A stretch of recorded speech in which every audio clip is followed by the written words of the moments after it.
You have come to the right place to get fully informed on one of the most significant cultural touchstones in modern cinema. We're getting into a film that really changed everything. We are. It's an extensive exploration of the history, the cultural context, and the incredible, enduring influence of the 1994 film Pulp Fiction. And this is a movie that, by almost all accounts, it fundamentally altered Hollywood. It's often cited as the single most influential American film of its decade. It really is.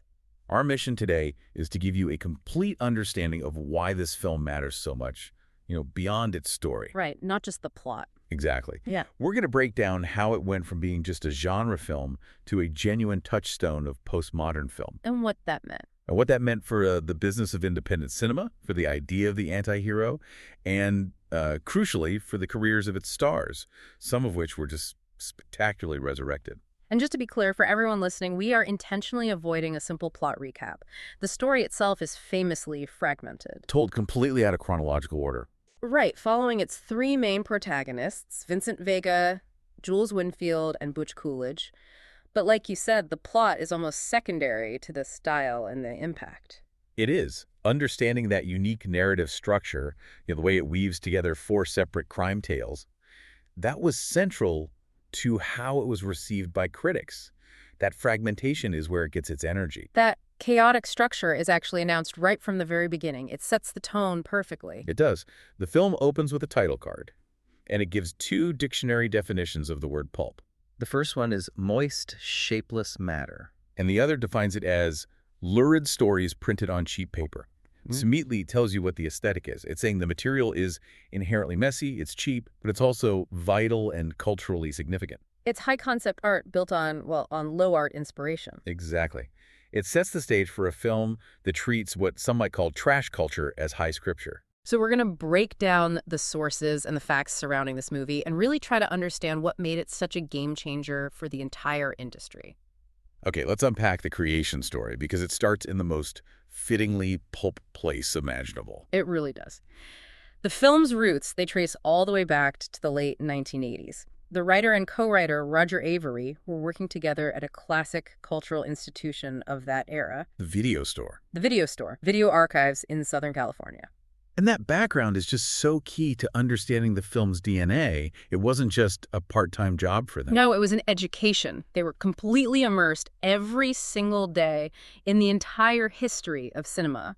The obscure B-movies, the foreign thrillers, the exploitation flicks. All of it. And all of that created a very specific, shared cinematic language that fed directly into the script. Their initial idea was for a trilogy of short films. That's right, inspired by the structure of the 1963 Italian horror anthology Black Sabbath. I love that linkage, the idea of three distinct stories that are still thematically linked. And even the project's working title, Black Mask, was a direct homage.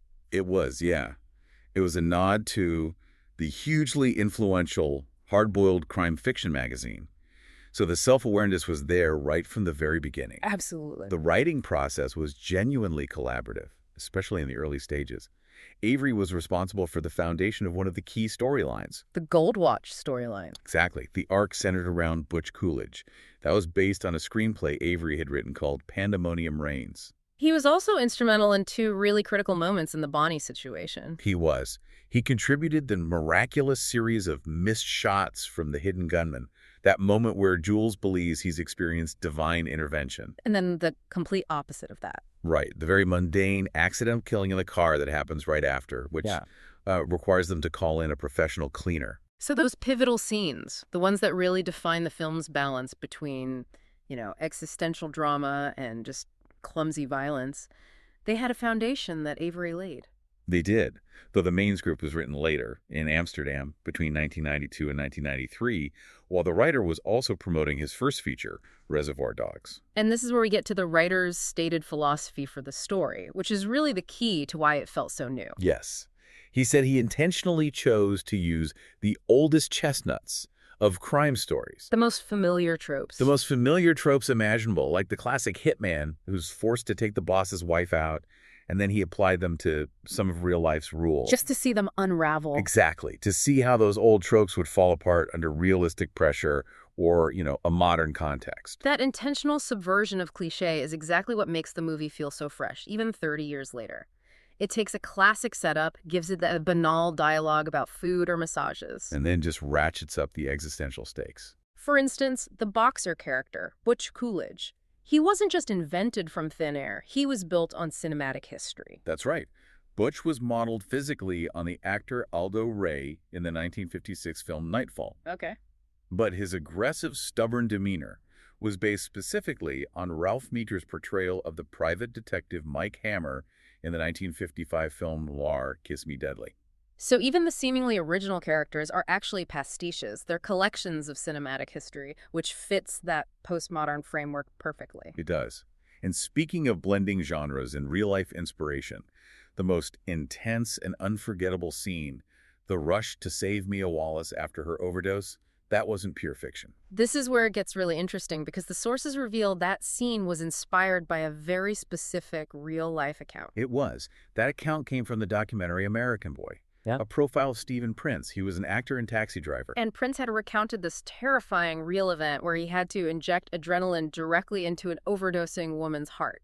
Yes, and he described having to use a medical dictionary and a magic marker just to guide him to find the right spot on her chest. It's astonishing. Such a high-stakes, almost unbelievable moment of cinema came directly from documented counterculture history. It really speaks to the writer's ability to mine obscure media for gold. Absolutely. It just reinforces the idea that the whole film is a collage of references, some from high art like Godard, some from low art like Sonny Chiba, and some from real-life tragedy documented in these niche films. So once the script was complete, the next battle was getting it made. And the sources detail a classic Hollywood story of rejection. They do. The production company, Jersey Films, brought the script to their partner, Columbia TriStar, who had a first-look deal. And TriStar's verdict was harsh. They immediately put the script into turnaround. Immediately. The head of the studio apparently found it too demented, and there was serious resistance. To what, specifically? Well, they were likely concerned about the nonlinear structure, which was a huge risk for a major studio. Also, the low-budget nature of it, and maybe most significantly, the graphic depiction and open discussion of heroin use. Avery later detailed the studio's position. They called it, the worst thing ever written? It makes no sense. Someone's dead, and then they're alive. It's too long, violent, and unfilmable. Which is pretty much the highest possible praise for a truly original, disruptive script. It's fascinating that the studio's main objection was the exact thing that made the film revolutionary. The nonlinear structure. It just shows how resistant the mainstream was to that kind of narrative risk. But that rejection opened the door for Miramax films. It did. Miramax had recently been acquired by Disney, and co-chairman Harvey Weinstein was instantly enthralled. Pulp Fiction became the first film the company completely financed from beginning to end. And crucially, the budget was kept intentionally low, somewhere between $8 and $8.5 million. And that was a very strategic decision. By keeping the budget modest, the producers, like Lawrence Bender, they maintained maximum creative control. It seems like that was a choice born out of necessity, but it was elevated to a philosophy. For sure. They knew the content was too strange for studio notes, so maintaining control was everything. And that low budget immediately set up this major financial win that completely changed how people saw independent filmmaking. And a huge part of that was getting Bruce Willis to sign on. His involvement was financially crucial. It was. Even though he accepted a reduced weekly salary, the producers wanted to pay all the main actors the same modest amount per week, regardless of statuses. Willis's name alone was huge overseas. So just on the strength of Willis's global recognition, Miramax was able to guarantee $11 million for the film's worldwide rights before they even started shooting. That's right. Wait, so let's just stop there. That means the film had already guaranteed its profitability by a pretty significant margin just through distribution deals before principal photography was even finished. Yeah. That completely changed the paradigm. It showed that low-budget, high-concept, independent films weren't just passion projects anymore. They could be immediately profitable. Bankable commodities that could secure their own financing, using A-list talent as leverage. It was a financial blueprint for the rest of the decade. The artistic risks were mitigated by savvy business decisions and the sheer star power that the script was somehow able to attract. What's fascinating here is how the casting choices became so deeply intertwined with the film's eventual legacy. Many of these decisions were huge gambles. Right. They were either resurrecting stalled careers or creating instant A-listers. Let's start with the most dramatic gamble. John Travolta as Vincent Vega. Travolta's casting is legendary because the role was so clearly intended for someone else. It was originally written for Michael Madsen. Who played Vic Vega in Reservoir Dogs. And the two characters were even conceptualized as brothers, though that idea never made it to the screen.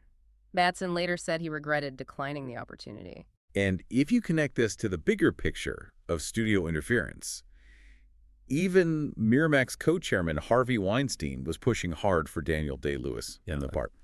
He was arguing for a more, prestige actor. But the director stood firm on Travolta. He saw something unique in pairing Travolta's past career with this character. Which must have been a terrifying risk. Yeah.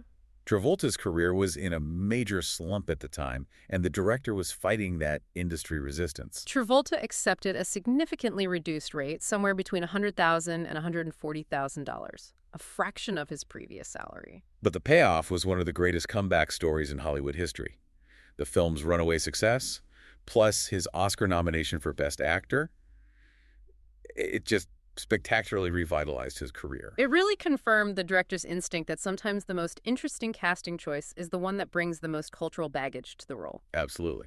Then there's Samuel L. Jackson as Jules Winfield, the character who becomes the moral compass of the film. And this role also almost went another way, which is incredible to imagine now, given how iconic Jackson's performance became. He nearly lost the part to Paul Calderone after a lackluster first reading. It was a true make-or-break moment. Jackson was reportedly devastated, but he managed to convince the producers to let him audition a second time. And his subsequent performance of that final diner scene, the philosophical conversation with Pumpkin and Honey Bunny, that's what absolutely convinced the director and won him the role. That intensity, that blend of philosophical detachment and coiled menace, it was just undeniable. It was. And the physical look of Jules is another great example of creative serendipity meeting cultural awareness. The script originally called for Jules to have a giant afro. But instead, the director's personal assistant mistakenly purchased a Jahiri curl wig. The director was reportedly enraged by the mistake, but Jackson successfully persuaded him to keep it. He argued that the style had become culturally pervasive, popular through influential rap groups like NWA. And the look itself became a point of critical discussion. One critic saw it as a comic, yet subtle, commentary on the ghettoization of Black people in Hollywood crime movies. That layering of meaning, even in a wig, it just speaks volumes about the film's approach to cultural symbols. We should also quickly note that Lawrence Fishburne turned down the role. He said he felt the film glamorized heroin, which provides an interesting counterpoint to the cultural risks others were willing to take. Right. Moving to Uma Thurman as Mia Wallace. This was another case where the studio, Miramax, had favored more established names. Like Holly Hunter or Meg Ryan. Exactly. Other actresses considered were Robin Wright, Jennifer Beals, Marissa Tomei. But the director was firm, insisting on Thurman after their first meeting. She was nominated for an Oscar for Best Supporting Actress and was instantly catapulted onto the A-list. And yet, she made a very telling choice afterward. Despite that instant celebrity, she chose to intentionally avoid big-budget films for 3 years. Right, until Batman and Robin in 1997. And that decision really reinforces the film's anti-establishment identity. An A-list star prioritizing independent projects after a massive hit was highly unusual at the time. Her image lying on a bed with a cigarette dominated the promotional materials and became synonymous with the firm's brand of cool. The strength of this ensemble was also so deeply supported by the major actors who took supporting roles. None more so than Bruce Willis as the boxer, Butch. Willis's participation was, as we said, financially crucial, but sources note that his involvement also gave him new respect as an actor. It showed he was willing to take a chance on a quirky, low-budget project. And his compensation structure was an industry game-changer. It was cleverly set up to include a percentage of the film's profits, which reportedly earned him millions, making his modest initial weekly salary completely irrelevant in the end. That profit-sharing model proved that A-listers could make a huge splash and huge money in independent cinema without those massive upfront fees that just sink a budget. And for Ving Rhames as the crime boss Marcellus Wallace, his powerful performance was an immediate launchpad. It led directly to major roles in blockbusters almost immediately. Mission Impossible in '96, Con Air in '97. He went from a critically acclaimed character actor to a recognizable presence in massive franchises. Finally, we have Harvey Keitel as Winston Wolfe, the cleaner. It's a small role, but completely unforgettable. The director wrote that role specifically for Keitel, whom he admired immensely. Keitel had been instrumental in the production of Reservoir Dogs, helping secure financing and credibility. So his casting here was a kind of metatextual nod. It was. It referenced his previous similar role as a cleaner, or fixer, in the 1993 film Point of No Return. The sheer caliber of talent in these smaller roles just solidifies the idea that this was an actor's film, a collective reignition of cinematic talent across generations. One of the most defining and immediate aspects of the film is its atmosphere, and that, of course, starts with the music. Let's talk about the score, or rather, the deliberate choice not to have one. What stands out here is the complete absence of an original film score. Instead, the director curated this incredibly eclectic selection of previously recorded music. Pulled from surf rock, classic rock and roll, soul, pop. A bit of everything. And the most iconic choice, instantly recognizable in the opening credits, is Dick Dale's powerful rendition of Monsieur Lou. That choice was incredibly intentional. It was. The director chose surf music because, as he argued, it sounds like rock and roll spaghetti western music. Yeah. And that blend is perfect for the film. It takes the gritty, stylized violence of the western genre. Combines it with the raw energy of rock and roll, and gives it this specific, recognizable, yet slightly archaic sound. And this musical approach was central to the film's critical identity. Critics noted that this combination established the film as a self-consciously cool text. And was crucial to its postmodern knowingness. It created an apolitical, marginal subculture that existed entirely on its own terms, and that sharply contrasted with the dominant nostalgia seen in other major 1994 hits. And when you say postmodernism in film, for anyone listening, we are talking about self-reflexivity, the film being aware that it is a film. And pastiche, which is the practice of combining elements from various, often contradictory sources into a single work. The contrast with Forrest Gump from the same year is the perfect way to understand this. It is. Forrest Gump used classic pop songs to evoke straightforward nostalgia and historical context. It leads you down memory lane. But Pulp Fiction used music to create a timeless, self-aware cultural collage. It wasn't about remembering a specific past. No, it was about treating the entire past all of pop culture as a grab bag of references to be remixed. That aesthetic collage is perfectly exemplified by the iconic dance scene at Jackrabbit Slim's. Even the restaurant set itself a 1950s themed place built for $150,000 in a warehouse was pure artifice. And the dance sequence is frequently and mistakenly assumed to be an homage to Travolta's star-making turn in Saturday Night Fever. That's the popular interpretation. But the sources revealed the director's actual high art inspiration was the dance scene in Jean-Luc Godard's 1964 French New Wave film Bon Départ, where a musical moment is just inserted unpredictably, nonsensically into the narrative, disrupting the flow. The director later noted that while the scene was written with that Godard inspiration in mind, before Travolta was even cast, he embraced the opportunity to feature Travolta dancing once he was on board. And that's where the metatextual layer becomes so thick. Critics observed that Travolta's mere presence made his entire career a powerful subtext for the scene. Right. Regardless of the director's high art inspiration for the audience, Travolta evoking Tony Manero gave the scene this deeply layered, self-aware pop culture moment. It confirms that this movie doesn't just reference the past, it performs with the past. So, if we put this all together, the film is widely described as a touchstone of postmodern film, and that designation stems directly from that heavy use of self-reflexivity and homage. It doesn't just tell a neo-noir crime story, it tells a story about all the crime stories that came before it. It blends genres, it's simultaneously black comedy and neo-noir, but even those labels were debated. Right, some critics pushed back. Jeffrey O'Brien, for instance, argued it wasn't a true neo-noir because the brooding melancholy, that sense of inevitable fate, and the operatic death scenes of true noir were just completely out of place in the bright, crisp, self-aware light of Pulp Fiction.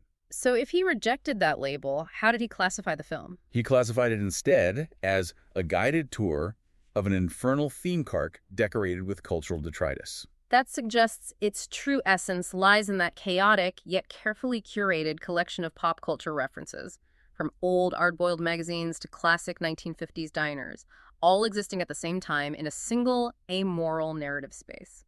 Let's turn now to some of the film's biggest lingering mysteries, which are also some of its most studied structural motifs. We have to start with the object that sets the entire chain of events in motion, the mysterious, glowing briefcase.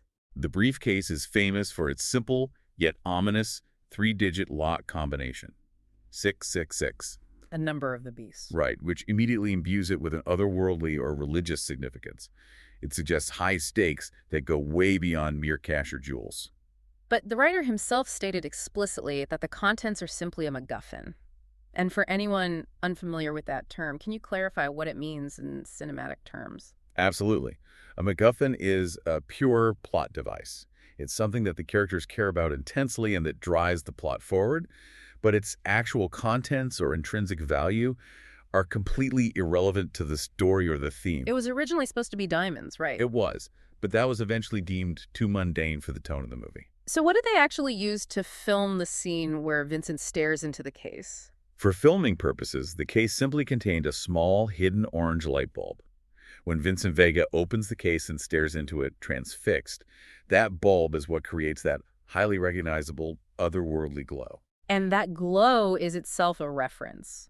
The sources point out that it strongly evokes a specific film noir. The glowing briefcase containing an atomic device in the 1955 film Kiss Me Deadly, the same film that inspired the demeanor of Butch Coolidge. That connection is important. Since the briefcase in Kiss Me Deadly contained catastrophic violence, an atomic device, the reference supports the critical idea that the MacGuffin in Pulp Fiction symbolizes pure, potent violence itself. Or the destructive power Marcellus Wallace wields. Despite the writer's insistence that it's just a plot device, the fan theories persist decades later. The most popular one is that the case contained Marcellus Wallace's soul. That theory, which involves the 666, the light, and the strange bandage on Marcellus's neck, was famously dismissed by film critic Roger Ebert as an urban legend. Given false credibility by the early internet. Exactly. The whole purpose of the briefcase's mystery is that its contents remain unknown. It allows the audience to project whatever meaning they wish onto it. It's the ultimate postmodern symbol. Next, we have to examine one of the film's most powerful scenes. Jules' ritualistic recitation of a biblical passage, Ezekiel 25.7 scene, before executions. This monologue is pivotal because it frames Jules' character arc and his eventual path to redemption. And it raises a fascinating question about authenticity, one that goes right back to the film's central conflict between high-minded themes and low-art sources. It does. Jules recites the passage 3 times, and his delivery changes dramatically each time.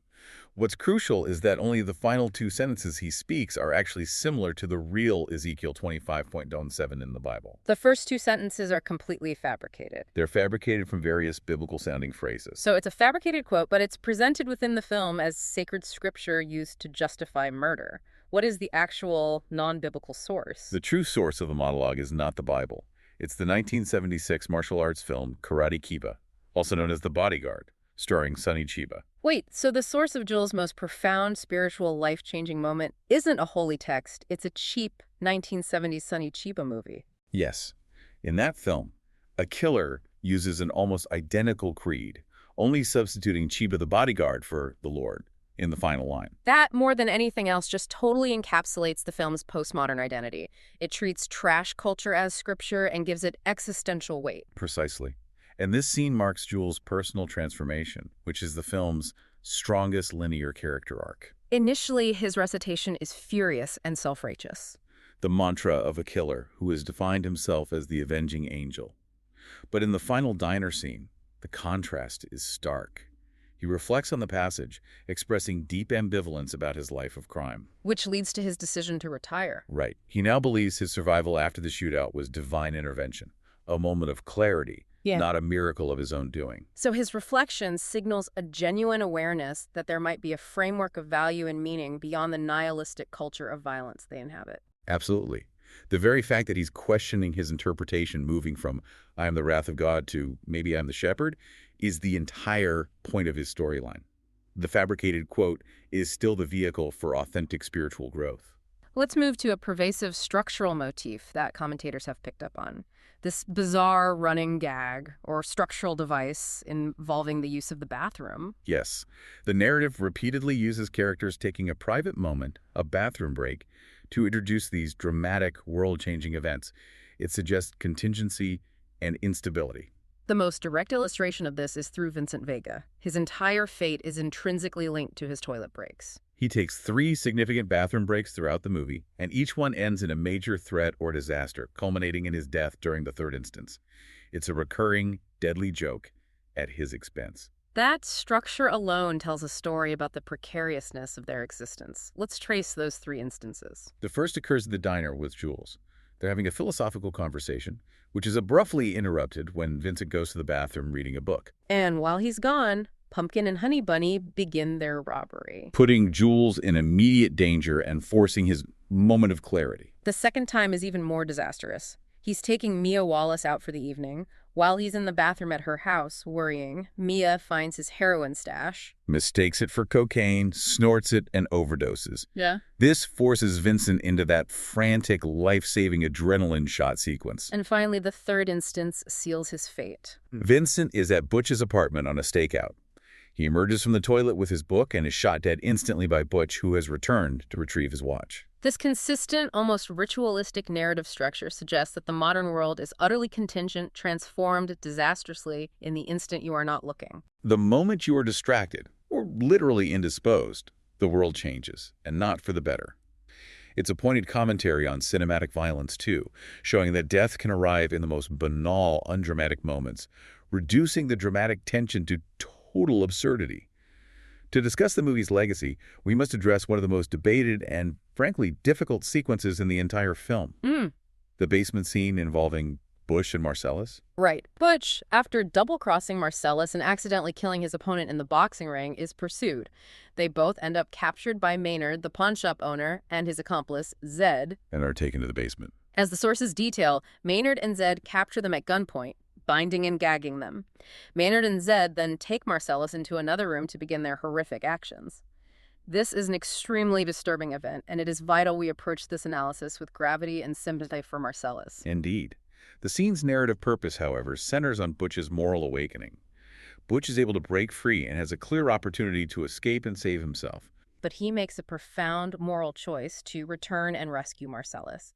He sacrifices his guaranteed freedom for a sense of honor or justice that had been absent in his nihilistic, money-driven life. And his choice of weapon in the pawn shop is highly significant, packed with allusions. He sees a hammer, a baseball bat, and a chainsaw, tools of violence critics have connected to films like The Toolbox Murders or The Texas Chainsaw Massacre. Representing senseless or utilitarian horror? Yeah. But he chooses the katana, the traditional Japanese sword. This selection is seen by critics as identifying him with honorable heroes and representing a culture with a defined moral code. So the katana symbolizes Butch's rejection of the nihilistic path. He uses it to kill Maynard and free Marcellus, who in turn shoots Zed. Afterward, Marcellus tells Butch to tell absolutely no one about the incident and to leave Los Angeles forever. He confirms their score is now cool or even. This sequence, despite its severity, has been widely analyzed in terms of film history. Critics noted that this horrific scenario is presented as merely the single weirdest day of Butch's life, which speaks to the controversial nature of the film's approach. It reduces profound horror and tragedy to an episodic plot point in a stylized crime caper. And the source material for the captors was described as 2 sadistic honkies straight out of Deliverance. A very specific allusion. A very specific allusion to the shocking 1972 film. Zed's name is also a reference to a Sean Connery character in the 1974 science fiction film Zardoz. The use of these extremely dark references, almost like throwaway jokes in the context of the larger crime story, really cemented the film's identity as a deeply complex, often criticized piece of self-aware media. Beyond this intense moment, the film's sweeping industry and cultural influence is just undeniable. It first won the Palme d'Or at Cannes in May 1994. Which generated a massive wave of publicity and buzz months before its U.S. commercial release. It established it as an art house hit with crossover potential. That Cannes win was absolutely key to its marketing and prestige. The film went on to receive 7 Oscar nominations, ultimately winning Best Original Screenplay for The Writer in Avery. And critically, it became the single most influential American movie of the 1990s. Its success triggered a myriad of clones and knockoffs that quickly adopted its key structural elements. The nonlinear timeline, the self-aware genre blending, and that unique, hyper-stylized dialogue. Right, the dialogue that often focuses on banal topics before snapping back to sudden violence. That influence wasn't just limited to Hollywood studios trying to copy the formula. In Britain, not only was the film a huge hit, but the book form of the screenplay became a UK bestseller.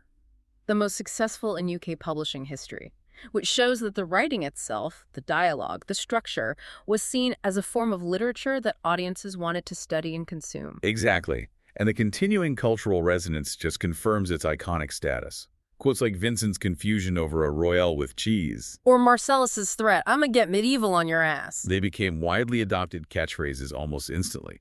The image of Vincent and Jules in suits pointing their guns became instantly familiar iconography. A great example of that enduring iconography is how the guerrilla artist Banksy created a London mural replacing their guns with bananas. A piece that was later controversially painted over by transport workers. It shows the film's characters had become so ingrained in popular culture they could be used as shorthand for social commentary. And Jules's modified Ezekiel recitation was voted the fourth greatest movie speech of all time in a 2004 poll. Its reach even extended to other cinematic universes. In Captain America, The Winter Soldier in 2014, Samuel L. Jackson's character, Nick Fury, as the passage inscribed on his own gravestone. Connecting the spiritual transformation of a hitman to the fate of a global intelligence director. Finally, let's look at the film's modern conflicts regarding its ownership. The distribution rights have moved around quite a bit over the years. From Miramax, which was owned by Disney, to Filmyard Holdings, then to the Qatari-owned BIN Media Group, and now Viacom CBS Paramount Skydance, has a major stake in Miramax's library, including Pulp Fiction. This shifting ownership led to a highly publicized modern conflict just a few years ago. In 2021, Miramax filed a lawsuit against the director over his plan to release NFTs. Non-fungible tokens, based on uncut scenes and the original handwritten script. And that legal dispute forced details about the film's creation into the public domain.